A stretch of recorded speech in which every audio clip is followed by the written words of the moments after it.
Hello friends, welcome back. I am Vivek Singhal from tradingwithvivek.com। और आज हम बात करने वाले हैं पीयर कंपैरिजन को लेकर कि पीयर कंपैरिजन कैसे किया जाए। Peer comparison PEER it means कि एक ही ग्रुप की जो बाकी कंपनीज हैं उनके साथ अपने स्टॉक को कैसे कंपेयर किया जाए, जिससे हमें ये पता चल सके कि किसी भी सेक्टर में जिस कंपनी को आप परचेज करने वाले हो वो सस्ती है या महंगी है। पीयर कंपैरिजन कर लेने से हमें थोड़ा सा ये सेटिस्फेक्शन रहता है कि जो सेक्टर आने वाले टाइम में यहाँ पर ग्रो करने वाला है, क्योंकि उस प्रोडक्ट या सर्विस की डिमांड बहुत ज़्यादा बढ़ने वाली है, तो उस सेक्टर में हम जिस कंपनी को बाय कर रहे हैं वो बाकी कंपनीज के कंपैरिजन में महंगी तो नहीं है। अगर वो महंगी है तो जो सस्ती कंपनीज हैं हमें उनमें टेक्निकल पैटर्न बनने का वेट करना चाहिए। जनरली ऐसा होना चाहिए। तो पीयर कंपैरिजन का सिंपल सा तरीका क्या है? देखो, इस चीज को हम कॉम्प्लेक्सिटी में अगर जाएं तो बहुत कुछ आ सकता है उसमें। फिर मैनेजमेंट भी आ सकती है, मैनेजमेंट के लोग कैसे हैं, कितने प्रोफेशनल हैं, कौन से स्टेट में कंपनी है, कौन से में नहीं है, और ROC कितना है, ROE कितना है, डेट कितना है, उसका प्लांट कहाँ पर है, कहाँ पर नहीं है, कस्टमर कौन है, कस्टमर कौन नहीं है। वो सब चीज़ें बहुत ज़्यादा कॉम्प्लेक्स हैं। अगर इसको सिंप्लिसिटी में मोटे तौर पर देखा जाए तो स्क्रीनर डॉट इन पर जाकर हम इसको सिंपली देख सकते हैं। हम यहाँ पर एग्जाम्पल ले रहे हैं अभी, जैसे जेपी पावर का। तो ये एग्जाम्पल है, मेरी रिकमेंडेशन नहीं है, आपको अपने समझ के हिसाब से कुछ भी ट्रेड करना है।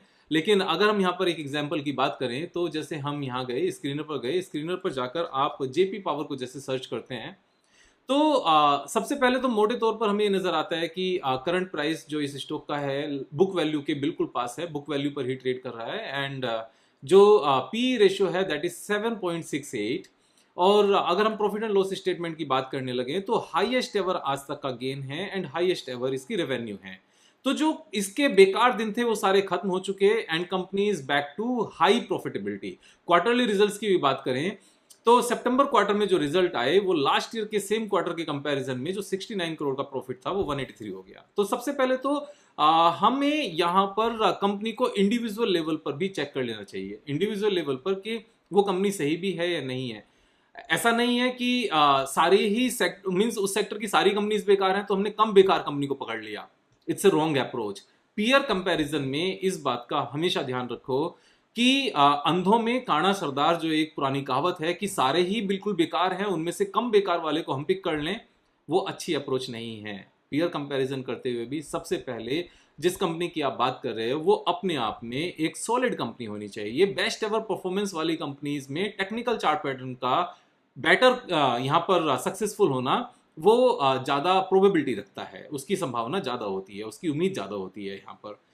तो यहाँ जब हमने इसको एक बार चेक कर लिया कि हाईएस्ट एवर गेन्स हैं इसके, और बैलेंस शीट में भी अगर हम जाकर देखें तो लोएस्ट एवर इसका यहाँ पर लोन है, जो बोरोइंग है वो लोएस्ट एवर है, और जो इसका रिजर्व है वो हाईएस्ट एवर है, और जो एसेट्स हैं वो भी इसकी अच्छी खासी हैं। अगर फिक्स्ड एसेट्स में हम यहाँ पर ग्रोस लेवल पर देखने लगें तो 18,129 ये इन्होंने एसेट्स अपनी सेल की थी, और जिसकी वजह से इन्होंने अपने हेफ्टी लोन को खत्म किया था। उसके बाद से ही कंपनी यहाँ पर प्रॉफिट में आई थी, क्योंकि ये डेट में दबी हुई थी। लेकिन आज की डेट में लगातार सब कुछ अच्छा होता जा रहा है।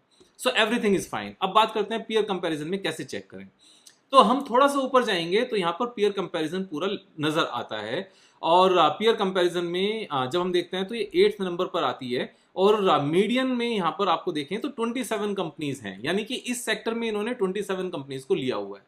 तो अगर हम यहाँ पर जैसे इंडस्ट्री लिखा हुआ है, इंडस्ट्री पर हम क्लिक करें, पावर जनरेशन एंड सप्लाई, इसके ऊपर हम क्लिक करते हैं तो ये 34 कंपनीज यहाँ पर फाइंड होती हैं। तो वहाँ 27 थी, यहाँ 34 हैं, ऐसा कैसे हुआ? तो इसके लिए हम एक बार बैक जाते हैं और पावर जनरेशन एंड डिस्ट्रीब्यूशन में जाते हैं यहाँ पर, तो यहाँ भी 34 आती हैं। तो नीचे यहाँ पर 27 क्यों दिखाया, आई डोंट नो। इन्होंने कुछ कंपनीज को छोड़ दिया होगा जो शायद सबसे नीचे की सबसे बेकार कंपनीज होंगी, जैसे 30 ये हमारी कंपनीज हैं, इनको इन्होंने छोड़ दिया होगा। जो 100 करोड़ से नीचे की बेकार सी कंपनीज हैं, 100 करोड़ से ऊपर वाली 27 कंपनीज को इन्होंने लिया होगा। हम ये मानकर चलते हैं। जब डेटा देखते हैं तो 84 करोड़, यानी कि पावर जनरेशन के लिए इतनी छोटी कंपनीज की कोई अहमियत नहीं होती, इसलिए इन्होंने उसको कंपैरिजन में छोड़ दिया होगा। अब हम बात करते हैं कि हमारा जो ये जेपी पावर कंपनी है यहाँ पर 7 नंबर पर आ रही है। 7 नंबर पर किस हिसाब से आती है? 7 नंबर पर ये मार्केट कैप के हिसाब से आती है। मार्केट कैप पर जब हमने क्लिक किया तो जेपी पावर हमारा कहाँ आया? जेपी पावर हमारा आया 16 नंबर पर। आप ध्यान से समझना, हमने मार्केट कैप के हिसाब से इसको सिलेक्ट किया तो जेपी पावर कहाँ आया, 16 नंबर पर। लेकिन अगर हम इसको नेट प्रॉफिट के हिसाब से अगर देखें, नेट प्रॉफिट पर अनम, इसके हिसाब से अगर हम इसको क्लिक करें और इसको इसके हिसाब से सॉर्ट करें तो हमारा ये किस नंबर पर आता है, then this is coming at 13 number. और इसको net profit, profit after tax की अगर बात करें एनुअल बेसिस पर, और वहां से इसको हम क्लिक करें तो हमारा ये नंबर आता है सिर्फ 8th पर। आप अगर यहां पर देखोगे तो 8th नंबर पर हमारा इसका नेट प्रॉफिट आता है 1406 करोड़ रुपीस का।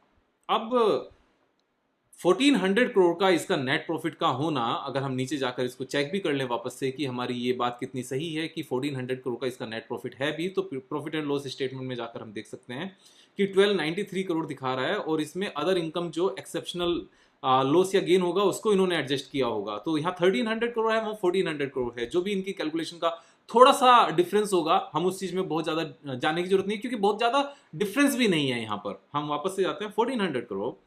अब आप एक चीज यहां पर ध्यान से समझो, 1400 करोड़ हमारा मार्केट कैपिटलाइजेशन कितना है, 12,548 करोड़। इससे ऊपर की जो रैंकिंग की कंपनी है उसका मार्केट कैपिटलाइजेशन कितना है, जेएसडब्ल्यू एनर्जी का 1,19,000 करोड़, 10 टाइम्स। आप ध्यान से समझ रहे हो इस बात को, ये 10 टाइम्स है। और 10 टाइम्स के केस में यहां इसका नेट प्रॉफिट कितना है, 1657 करोड़। मैं कहता हूं इसको पी, जो पैट एनुअल है ना, इसको छोड़ देते हैं, हम यहां पर नेट प्रॉफिट 12 मंथ्स ही ले लेते हैं, जो बिल्कुल हमारा एकदम से सीधा सीधा है। और ये भी हमारा यहां पर मैच करता है जेपी पावर। तो हम इसको नेट प्रॉफिट 12 मंथ से देख लेते हैं, तो हमारा ये 12 नंबर पर आता है। सीईएससी जो 1467 करोड़ की यहां पर नेट प्रॉफिट है, तो उसका मार्केट कैप कितना है, डबल। ये डबल तो सेंस नहीं बनता कैसे भी, क्योंकि यहां पर नेट प्रॉफिट कितना इंक्रीज हुआ, 10%, और वैल्यूएशन कितनी है, डबल पर, एकदम डबल। यहाँ 12,000 करोड़, यहाँ 24,000 करोड़, तो ये हाफ वैल्यूएशन पर है। उससे ऊपर क्या है, उससे ऊपर अदानी ग्रीन है। अदानी ग्रीन का यहाँ पर मार्केट वैल्यूएशन कितना है, 2,72,000 करोड़। नेट प्रॉफिट कितना बढ़ा, यहाँ 1,700 करोड़ है, यहाँ 1,300 करोड़ है।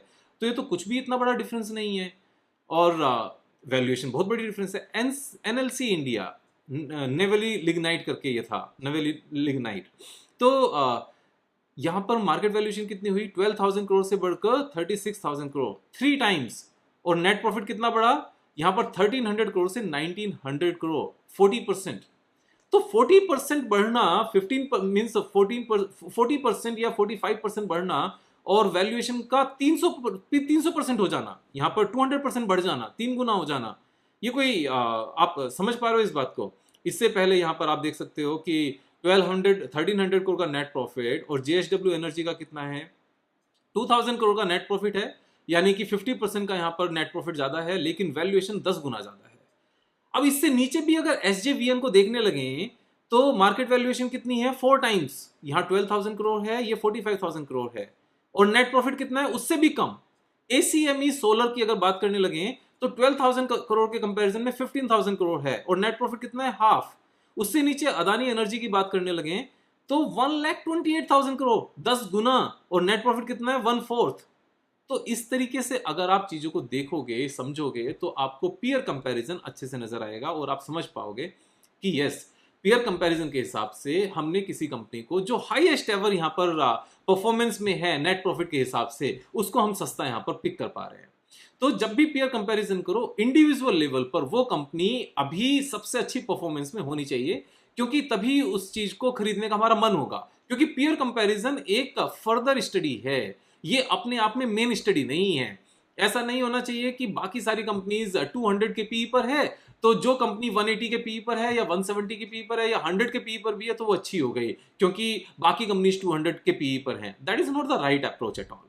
तो अपनी अच्छी कंपनी हो और पीयर कंपैरिजन में ऊपर नीचे का सिस्टम देख लो, और ऊपर नीचे का सिस्टम देखने में सबसे अच्छा तरीका क्या है कि जो नेट प्रॉफिट 12 मंथ्स है, क्योंकि ये हमारे नंबर सीधे सीधे मैच होते हैं P&L स्टेटमेंट से। आप यहां देखो 1292 करोड़, और नेट प्रॉफिट में हमारा ये 1292 करोड़, सीधा सीधा कंपैरिजन में ये हमारा मैच होता है, सेम नंबर्स हैं। अब इन सब के साथ में आप जब ये दो चीज देख लोगे, उसके बाद में आपको ये भी देखना है कि हमारा टेक्निकल चार्ट पैटर्न क्या कहता है। ये भी एक इंपॉर्टेंट पार्ट है। तो टेक्निकल चार्ट पैटर्न के लिए हम वापस से स्क्रीन पर जाते हैं, और हम यहां पर इस चीज को चेक करते हैं कि टेक्निकल चार्ट पैटर्न क्या कहता है। अभी सबसे पहले तो यहाँ पर एक V20 स्ट्रैटेजी भी बनी।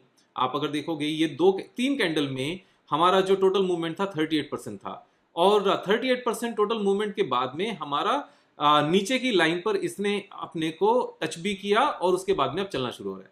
तो सबसे पहले तो V20 स्ट्रैटेजी हो गई। दूसरा, यहीं पर ये अपने आप में एक कप विद हैंडल पैटर्न बनता है। ये हमारा एक पूरा बड़ा कप हो गया और ये एक हैंडल बनता हुआ नजर आता है। तो एक ये हमारा पैटर्न बनता है। एक और यहाँ पर पैटर्न बनता है जो बड़ा सा ये पैटर्न है, सबसे बड़ा सा ये कप विद हैंडल पैटर्न। अगर इसको वीकली चार्ट पर देखो तो आपको और अच्छे से नजर आएगा। तो यहाँ पर ये 2-3 पैटर्न बनते हैं। अब अगर हम ये छोटे वाले पैटर्न को जो हमने यहाँ पर डिस्कस किया, जो बनता हुआ नजर आता है, अभी कंप्लीट नहीं हुआ, उसके बेस पर भी यहाँ पर हमारा ये टारगेट निकल कर आता है लगभग 33 का। लेकिन अगर ये बड़ा वाला पैटर्न हम लेने लगे जो मल्टी ईयर का नहीं, पूरे एक डिकेड का है, तो इस डिकेड के हिसाब से हमारा टारगेट निकल कर आता है 47।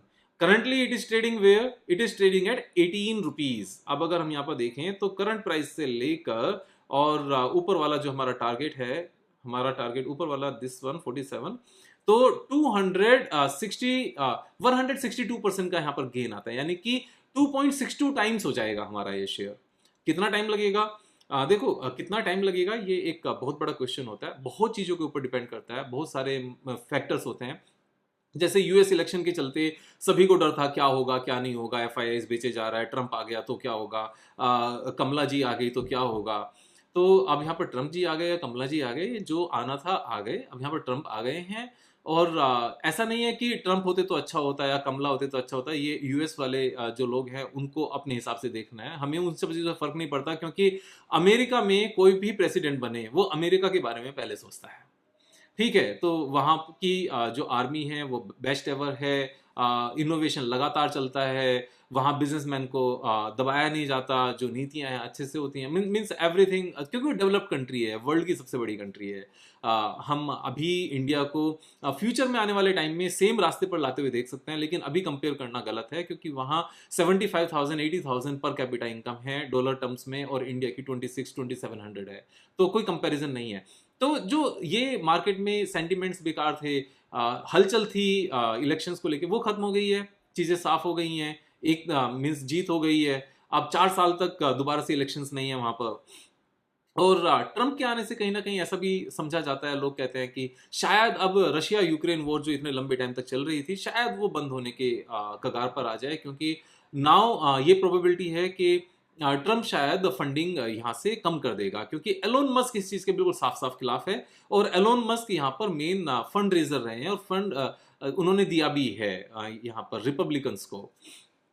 तो फाइनली चीज़ें क्लियर हैं, मैक्रो लेवल पर चीज़ें आसान हैं, जेपी पावर जैसी कंपनीज सस्ते वैल्यूएशन पर हैं। कंपैरिजन कैसे करना है हमने ये भी देख लिया, इंडिपेंडेंट लेवल पर अच्छी होनी चाहिए, पीयर कंपैरिजन में सस्ती होनी चाहिए, तो ज़्यादा अच्छा है। ये एक फर्दर एक्स्ट्रा स्टडी है जिसको ऐड किया जाए, और टेक्निकल चार्ट पैटर्न साफ साफ होने चाहिए। यहाँ पर मैं अपना एक्सपीरियंस आप सबके साथ में शेयर करता रहूँगा, आप दोस्तों के साथ शेयर करते रहो। पीयर कंपैरिजन मैंने आपको सिखाया। जो लोग ये कहते हैं कि 100 वीडियोस वाली सीरीज विवेक भाई बंद मत करो, बंद नहीं है। पीयर कंपैरिजन को आप उसी का एक नाम दे सकते हो। बस मैंने क्या किया है, video number 1, video number 2, video number 3 देने के बदले कंटिन्यूसली अपनी इस जो एक्सपीरियंस शेयरिंग है आपके साथ में, लर्निंग शेयरिंग है, उसको कंटिन्यू रख रहा हूँ बिना कुछ नाम दिए। इससे थोड़ा सा मेरे लिए आसान है, नंबर्स को काउंट करने की जरूरत नहीं है, और सिंपली जो भी चीज़ें सामने नजर आए और आपके फेवर में, आपकी लर्निंग के लिए इंपॉर्टेंट है, उसको बनाया, आपके साथ में शेयर किया। So I will keep on sharing with you. आप आगे शेयर करते रहो, कल फिर मिलेंगे एक वीडियो के साथ, तब तक अपना ख्याल रखो। जय हिंद, जय भारत।